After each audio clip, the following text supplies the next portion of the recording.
Students, आज हम पढ़ेंगे important points of quantum number. Previous video के अंदर हमने क्वांटम नंबर स्टडी किए थे। हमने स्टडी किया था कि क्वांटम नंबर जो हमें electron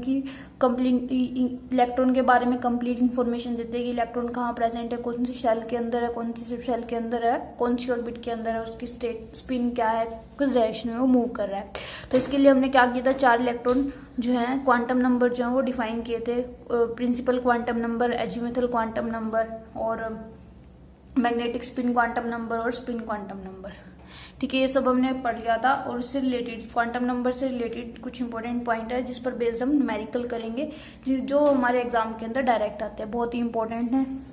first is the maximum number of electron in each principal energy shell is 2n²। जो मैक्सिमम नंबर ऑफ इलेक्ट्रॉन है वो किसके इक्वल है, 2n² के इक्वल है। The maximum number of orbitals, ठीक है, ये क्या थे, नंबर ऑफ इलेक्ट्रॉन थे एन के अंदर। प्रिंसिपल क्वांटम नंबर के अंदर कितने इलेक्ट्रॉन आते हैं, 2n² आते हैं। और ऑर्बिटल्स कितनी आती है, नंबर ऑफ ऑर्बिटल्स किसके इक्वल है, n² के इक्वल है।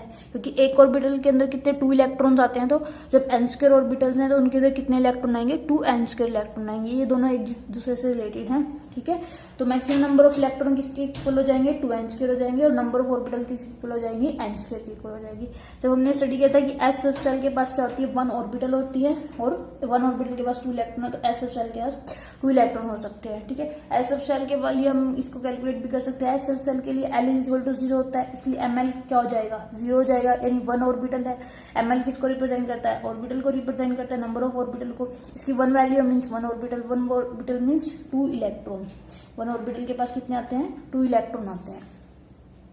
इस तरीके से हम क्या करते हैं, पी सब शेल के पास कितनी ऑर्बिटल्स होती है, 3 ऑर्बिटल्स होती है। और 1 ऑर्बिटल के अंदर 2 इलेक्ट्रॉन, तो टोटल कितने इलेक्ट्रॉन हो जाएंगे, 6 इलेक्ट्रॉन हो जाएंगे। इसको हम कैलकुलेट भी कर सकते हैं। पी ऑर्बिटल के लिए L इज इक्वल टू 1 होता है। ठीक है, और ml की वैल्यू क्या होती है, -L2 +L होती है। -1 0 और +1 हो जाएगी, यानी 3 ऑर्बिटल्स। 3 ऑर्बिटल मीन्स 6 इलेक्ट्रॉन्स, क्योंकि 1 ऑर्बिटल मीन्स 2 इलेक्ट्रॉन।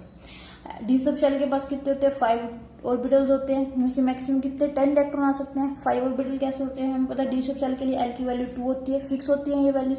तो ml की वैल्यू क्या हो जाएगी, -2 -1 0 +1 +2 मीन्स 5 ऑर्बिटल हो गई।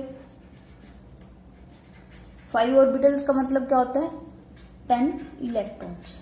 सिमिलरली हम एफ सब शेल के लिए भी कैलकुलेट कर सकते हैं। एफ सब शेल के पास कितने हैं, 7 ऑर्बिटल्स हैं, विच मैक्सिमम ऑफ कितने आ सकते हैं, 14 इलेक्ट्रॉन आ सकते हैं। एफ सब शेल के लिए हमें पता है L किसके इक्वल होता है, 3 के इक्वल होता है। तो ml किसके इक्वल आ जाएगा, -3 -2 -1 0 +1 +2 एंड +3।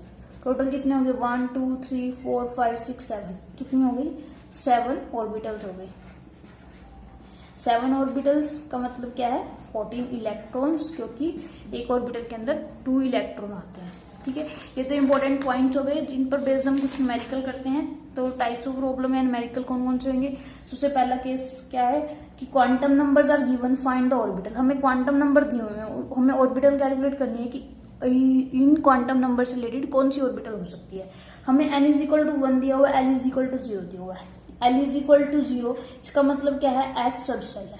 क्या है, S सब शेल है। और जब भी हम बात करते हैं S सब शेल है, तो हम क्या लिखते हैं, n इंटू n की जो वैल्यू होती है वो पहले लिख देते हैं, उसके बाद हम जो हमारी सब शेल है उसकी वैल्यू लिखते हैं 1s। तो ये क्या हो जाएगा हमारे पास, क्वांटम नंबर से हमने क्या निकाल ली, ऑर्बिटल निकाल ली। ऑर्बिटल क्या हो जाएगी, इसकी 1s हो जाएगी। ठीक है, उसके बाद क्या है, n इज इक्वल टू 4 और L is equal to 2। L is equal to 2 का मतलब होता है D और 4D ऑर्बिटल्स हो जाएंगी। 4D में कितनी होती हैं, T में कितनी 5 ऑर्बिटल्स होती हैं, तो 4D की जो है 5 ऑर्बिटल्स होंगी टोटल। इसको हम ऐसे भी रिप्रेजेंट करते हैं। आगे हमने जब इसकी स्ट्रक्चर स्टडी करेंगे तो हम इसके पास जब इसकी शेप स्टडी करेंगे तो वहां पे D की 5 ऑर्बिटल्स आएंगी, कोई कौन कौन सी होती हैं। तो इसको हम ऐसे लिख देते हैं 4D टोटली, और इसके अंदर 5 ऑर्बिटल्स 1 2 3 4 5। तो 4D ऑर्बिटल्स जो है वो ऐसे आ जाएंगी। और इन सब के नेमिंग होती है जो हम आगे करेंगे, DXY DYZ DZX x² y² DZ²। ये सब क्या आ जाएंगे, इसकी ऑर्बिटल्स आ जाएंगे। नेक्स्ट टाइप क्या है कि set of quantum number are given, find the set is possible और नॉट। हमें क्वांटम नंबर का सेट दिया हुआ, हमें ये डिफाइन करना है कि ये क्वांटम नंबर का सेट पॉसिबल है या नहीं है। ठीक है, कि ये एग्जिस्ट करता है, नहीं ऐसा हो सकता है, नहीं हो सकता। अब हमें क्या दिया हुआ, n इज इक्वल टू 0 दिया हुआ, L is equal to 0, ml is equal to 0, S is equal to +1/2। सबसे पहले हम n देखते हैं। n इज इक्वल टू 0 दिया हुआ है, but n is equal to 0 हो नहीं सकता। जो मिनिमम वैल्यू है n की वो क्या हो सकती है, 1 हो सकती है। मिनिमम वैल्यू क्या है n की, वो 1 हो सकती है, 1 से नीचे नहीं हो सकती। ठीक है, इसलिए n की जो 0 वैल्यू है ये एग्जिस्ट नहीं कर सकती। ठीक है, n is equal to 0 not exist. ठीक है, तो ये एग्जिस्ट नहीं करता। इसका मतलब क्या है कि ये जो हमारा सेट ऑफ क्वांटम नंबर है ये जो है पॉसिबल ही नहीं है, क्योंकि यहाँ पर n की वैल्यू 0 दी हुई है। सेकेंड एग्जाम्पल हमें दिया हुआ है l is equal to 1, l is equal to 1, ml is equal to 0, s is equal to plus 1/2। ठीक है, तो सबसे पहले हम n देखते हैं। n इज इक्वल टू 1, ठीक है, हाँ हो जाएगा। अगर हमारा n 1 है तो l की वैल्यू क्या होनी चाहिए, l किसके इक्वल होना चाहिए, 0 to n माइनस 1 के इक्वल होना चाहिए। ठीक है, यानी 0 to 1 माइनस 1, यानी कि a की वैल्यू आ जाएगी 0। ठीक है, और हमें l की वैल्यू 0 पॉसिबल है, बट l की वैल्यू हमें 1 दी हुई है, तो इसका मतलब ये वैल्यू पॉसिबल नहीं है। ठीक है, तो इसलिए क्या होगा, ये सेट ऑफ क्वांटम नंबर भी क्या है, पॉसिबल नहीं है, क्योंकि l इज इक्वल टू 1 दिया हुआ है और l की 1 वैल्यू पॉसिबल नहीं है।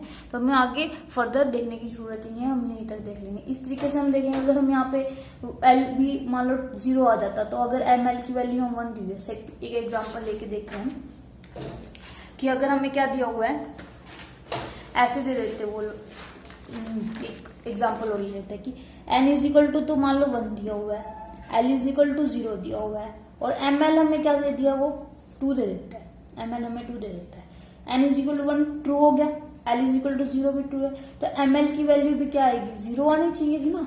ml की वैल्यू 0 आनी चाहिए थी, बट दी क्या हुई है, 2 दी है, इसलिए ये भी पॉसिबल नहीं है। हाँ ये ठीक है, ये ठीक है, तो ml अगर 2 है तो ये भी पॉसिबल नहीं है सेट ऑफ क्वांटम नंबर, इसलिए हमें वो सेट ऑफ क्वांटम नंबर देंगे जो रूल्स को फॉलो करेंगे। तो हमारा थर्ड केस क्या है कि subshell of electron is given, find the possible value of all quantum number. अब हमें सबशेल दी हुई है, तो हमें क्या निकालना है कि कितने क्वांटम नंबर्स जो है, जो चारों क्वांटम नंबर हैं उनकी क्या पॉसिबल वैल्यूज होगी। जैसे मैं 4f बता दिया कि एक इलेक्ट्रॉन जो है 4f सबशेल के अंदर प्रेजेंट है। देखो 4f, ठीक है, यहाँ से हमें पता चल जाएगा n क्या, प्रिंसिपल क्वांटम नंबर 4 के इक्वल हो गया। f के लिए l किसके इक्वल होता है, 3 के इक्वल होता है। हमें n पता चल गया और l पता चल गया। ठीक है, l से क्या निकाल सकते हैं हम, ml निकाल सकते हैं। ml किसके इक्वल होता है, -L2 प्लस l, ml निकाल सकते हैं। तो n4 आ गया, l3 आ गया, ml क्या आ जाएगा, -L2 प्लस l, यानी -3 -2 -1 0 +1 +2 +3। ठीक है, और हमें पता है एक ऑर्बिटल के अंदर 2 इलेक्ट्रॉन आते हैं, दोनों की स्पिन अपोजिट होती है, +1/2 और -1/2। तो ऐसे क्या देगा, +1/2 और -1/2 4 ईच ऑर्बिटल हम यहाँ लिख सकते हैं। इस तरीके से हम क्या कर सकते हैं, सेकंड एग्जांपल, सेकंड क्वेश्चन क्या है कि electron is present in 3D subshell. ठीक है, हमें क्या दिया हुआ है, 3D सबशेल के अंदर दिया हुआ है। यहाँ से n आ गया 3, और d के लिए l की वैल्यू होती है फिक्स 2। l की वैल्यू होगी तो ml की वैल्यू आ जाएगी -L2 प्लस l। ठीक है, -L2 प्लस l यानी -2 -1 0 +1 +2, और s की वैल्यू क्या आएगी, +1/2 और -1/2 4 ईच ऑर्बिटल। ठीक है, तो यहाँ से क्या हो जाता है, ये केस हम इसको ऐसे सोल्व कर सकते हैं। अगर हमें क्वांटम नंबर्स निकालने हैं, हमें ऑर्बिटल सबशेल की वैल्यू दी हुई है, तो हम क्वांटम नंबर निकाल सकते हैं। क्वांटम नंबर दिया वहां से सबशेल कैलकुलेट कर सकते हैं। ये तो यहाँ पे क्या जाता है, हमारा क्वेश्चन ऐसे जाता है। एक क्वेश्चन और आता है कि हमें क्या निकालना है, angular momentum, orbital angular momentum निकालना है। ठीक है, orbital angular momentum, orbital angular momentum calculate करने का फॉर्मूला अभी हमने स्टडी किया था प्रीवियस वीडियो में। Orbital angular momentum is equal to square root of l × l + 1 h/2π। यहाँ पर l क्या है, l है हमारे पास अज़ीमुथल क्वांटम नंबर, और h क्या है, Planck's constant. For 2s orbital हमें पता चल गया 2s के लिए n2 होता है, तो l क्या है, s के लिए 0 होता है, तो orbital angular momentum direct l की वैल्यू पुट करेंगे तो हमारे पास आंसर क्या आ जाएगा, 0। इसी के साथ हम 3D ऑर्बिटल के लिए कैलकुलेट करें तो n3 होता है, l2 होता है। ठीक है, l की वैल्यू 2 पुट करेंगे डायरेक्ट फॉर्मूले में, तो हमारा आंसर क्या आ जाएगा, √6 h/2π। यहाँ से क्या आ जाता है, हमारा क्वेश्चन सोल्व हो जाता है। मैक्सिमम क्वेश्चन जो इसी फॉर्म के आते हैं, इसके अंदर न्यूमेरिकल फॉर्म में आएंगे तो डायरेक्ट ऐसे आएंगे। कंपटीशन पॉइंट ऑफ व्यू से बहुत ही इंपॉर्टेंट है, डायरेक्ट क्वेश्चन है, बहुत ही ईजी है, बिल्कुल टाइम कंज्यूम नहीं करते। बस आपको ये पता होना चाहिए क्या चीज क्या रिप्रेजेंट कर रही है। अगर आपको कोई भी डाउट है तो आप कमेंट बॉक्स में कमेंट कर सकते हैं। अगर आपको वीडियो अच्छी लगे तो आप इसे लाइक, सब्सक्राइब एंड शेयर जरूर करें। Thank you.